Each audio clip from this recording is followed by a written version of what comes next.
ফের বেঁচতে গেল কাবিলপুর পঞ্চায়েতের সাধারণ সভা। সংখ্যাগরিষ্ঠ সদস্য সংখ্যা উপস্থিত না হয় ফের ভেস্তে গেল মুর্শিদাবাদের সাগরদিঘি ব্লকের কাবিলপুর গ্রাম পঞ্চায়েতের সাধারণ সভা। কাবিলপুর গ্রাম পঞ্চায়েতের প্রধান রোজিনা বেগমের বিরুদ্ধে সীমাহীন দুর্নীতি ও পঞ্চায়েত সদস্যদের সঙ্গে চরম দুর্ব্যবহারের অভিযোগ তুলে আজ সাধারণ সভায় উপস্থিত হলেন না সংখ্যাগরিষ্ঠ পঞ্চায়েত সদস্যরা। এর আগেও গত 29 এপ্রিল ও 14 মে সাধারণ সভা থাকলেও এই সভাগুলিতেও উপস্থিত হননি পঞ্চায়েত সদস্যরা। পর দুটি সভা ভেস্তে যাওয়ায় আজকে অর্থাৎ 22 মে চূড়ান্ত সভা ডাকা হয় দুপুর 1:30 নাগাদ, কিন্তু তাতেও সংখ্যাগরিষ্ঠ পঞ্চায়েত সদস্য উপস্থিত না থাকায় শেষমেশ ভেস্তে যায় আজকের সভাও। যদিও গ্রাম পঞ্চায়েত প্রধান রোজিনা বেগম দাবি করছেন প্রথম সভায় তিনি অনুপস্থিত থাকার কারণে সভা বাতিল করা হয়েছিল, সুতরাং এই সভাটি 3 নম্বর নয় 2 নম্বর সাধারণ সভা। কিন্তু অনুপস্থিত সংখ্যাগরিষ্ঠ পঞ্চায়েত সদস্যদের দাবি যেটা 2 নম্বর নয় 3 নম্বর অর্থাৎ শেষ সাধারণ সভা। প্রথম সভা বাতিলের দাবিকে নস্যাৎ করে পঞ্চায়েত সদস্যদের দাবি তাদের পরপর 3টি সভার নোটিশের কপি রয়েছে। সভা বাতিলের কোনো রকম নোটিশ পঞ্চায়েত প্রধানের তরফ থেকে জারি করা হয়নি।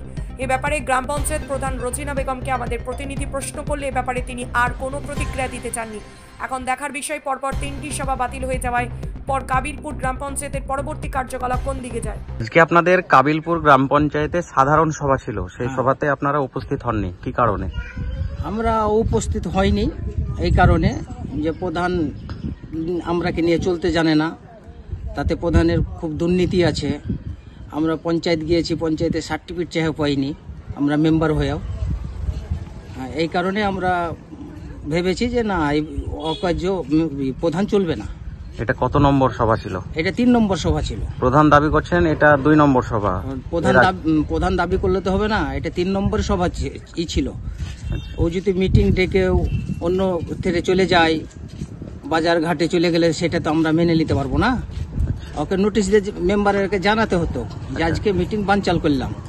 উনি দাবি করছেন যে এটা 2 নম্বর সভা। আপনারা বলছেন যে এই মর্মে কোনো লিখিত কোনো চিঠি আসেনি, তাই তো? না, আমাদের প্রমাণ আছে 3 নম্বর সভার প্রমাণ আছে। আচ্ছা, সম্প্রতি আমরা দেখলাম যে প্রধান রোজিনা বেগমের স্বামী তিনি তৃণমূলের পতাকা ধরেছেন। আমাদের কাছে যতটুকু খবর আছে আপনি তো তৃণমূল থেকেই পাস করে মেম্বার হয়েছেন, মানে আপনার স্ত্রী মেম্বার হয়েছে। সেক্ষেত্রে কেন আপনারা প্রধানের সাথে গেলেন না? আমরা গেলাম না যেহেতু ওকে দল থেকে বাদ দিয়েছে। সিপিএম দল থেকে ওকে ছাঁটাই করেছে। এর আগে এমএলএ এমপি সাহেব বলেছে যে তুমি পতাকা ধরে নাও, কিন্তু তখন পর্যন্ত পতাকা ধরেনি। একে দল থেকে বাদ পড়েছে বলে আর পায়ের তলে মাটি নাই বলে ও টিএমসি পতাকা ধরতে গেছে। এর আগেও কি এরকমই আচরণ আপনাদের সঙ্গে হয়েছে? হ্যাঁ, হয়েছে।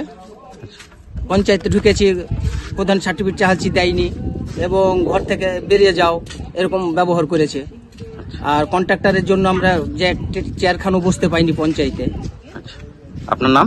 আমার নাম আব্দুল কবির। আচ্ছা, আপনার পরিচয়? আমার স্ত্রী মেম্বার। কত নম্বর বুথের?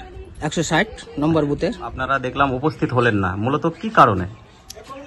আমাদের গ্রাম প্রধান যিনি আছেন তিনি মেম্বারদের সঙ্গে সর্বত্রভাবে অসহযোগিতা করছেন। একজন মেম্বারের যে কাজ, সাধারণ মানুষ ভোট দিয়ে তাকে নির্বাচিত প্রতিনিধি করেছে, সে যদি তার কোনো অধিকার না পায় একটা পঞ্চায়েতে অংশগ্রহণ করার ক্ষেত্রে, তার একটা ভূমিকা আছে, সেটাকে সম্পূর্ণরূপে অস্বীকার করছে এবং বিভিন্নভাবে মেম্বারদের ওপর একরকম উৎপীড়ন চলছে বলা যায়। কারণ বেআইনি কথাবার্তা মেম্বারদের খুব বলা হচ্ছে। সুতরাং এরকম পরিস্থিতিতে থাকা সম্ভব নয় মেম্বারদের। কয় নম্বর মিটিং ছিল আজকে? এটা 3 নম্বর ছিল। প্রধান দাবি করছেন যে এটা 3 নয়, এটা 2 নম্বর মিটিং, কি বলবেন? তাহলে আপনারাকে নোটিশটা দেখাতে হবে। আমার কাছে তো নোটিশ আছে, আমি তো একজন নিজে জনপ্রতিনিধি মেম্বার, আমার কাছে তো সেটা আছে। আমার কাছে 3টা মিটিংয়ের নোটিশ আছে। এটা সর্বৈব ভুল। এটাই সঠিক যে 3 নম্বর আজকে মিটিং। উনি আরো বলছেন যে এরপরে আরো একটা মিটিং ডাকা হবে, সেক্ষেত্রে কি ভাবছেন আপনারা? সেটা কি আইনি প্রক্রিয়া আছে, সেটা আমাদের বিডিও সাহেব আছেন, যেনারা আছেন কর্তৃপক্ষ তারা দেখবেন। আচ্ছা, এই মুহূর্তে কি চাইছেন আপনারা? এখন আমরা অংশগ্রহণ করছি না। আপনার নাম? আমার নাম মোহাম্মদ হোসনে মোবারক। কত নম্বর বুথ আপনার? 161।